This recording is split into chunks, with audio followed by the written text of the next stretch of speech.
Meski tidak masuk dalam 5 destinasi wisata favorit di Sumatera Barat versi Lembaga Peneliti Ekonomi dan Masyarakat Fakultas Ekonomi UI, Dinas Pariwisata Pesisir Selatan optimis kawasan Mandeh menjadi pilihan wisatawan pada masa liburan. Menurut Kepala Dinas Pariwisata Pesisir Selatan Suhendri mengatakan, masih diminatinya kawasan Mandeh dibuktikan dengan tingginya minat dan animo masyarakat dari luar provinsi, khususnya pada masa akhir pekan untuk berlibur di kawasan Mandeh.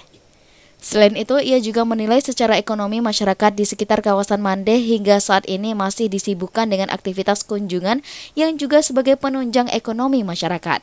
Hal ini bisa dilihat dengan bermunculan pelaku usaha penginapan dan rumah makan di sekitaran lokasi kawasan wisata bahari terpadu Mandeh. Terkait tidak masuknya ke dalam 5 besar kawasan wisata favorit versi LPM, Fakultas Ekonomi Universitas Indonesia, Suhendri menilai terdapat banyak parameter dalam melakukan survei sehubungan dengan kawasan pariwisata.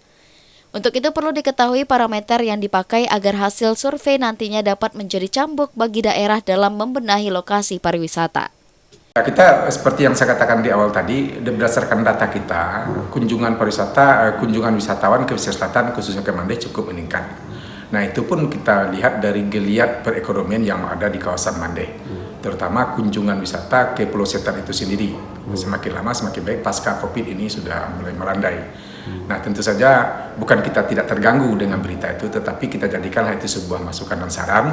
Kita punya parameter dan penilaian tersendiri juga, punya data sendiri juga, bagaimana kita bisa mengukur lonjakan pengunjung pariwisata di pesisir selatan khususnya di kawasan Mandeh. Nah kalau misalnya kembali kepada 5 pariwisata yang favorit, kemarin baru hari Minggu kemarin, Sabtu dan Minggu, itu kelompok SOG Indonesia, Skuter Orna Group Indonesia dan kegiatan jelajah Nusantara, mereka malah memilih Mandeh sebagai sebuah etape yang mereka lakukan event-event itu malah di tingkat nasional. Sebelumnya beredar informasi terkait 5 destinasi wisata favorit yang ada di Sumatera Barat. Dari 5 tersebut, kawasan Mandeh yang disebut sebagai Raja 4 Sumatera Barat tidak termasuk ke dalamnya. Survei dilakukan oleh Lembaga Peneliti Ekonomi dan Masyarakat Fakultas Ekonomi UI dengan melibatkan 1.431 wisatawan Nusantara, 45 wisatawan mancanegara, dan 153 pelaku usaha di sektor pariwisata yang tersebar di seluruh kabupaten di Sumatera Barat.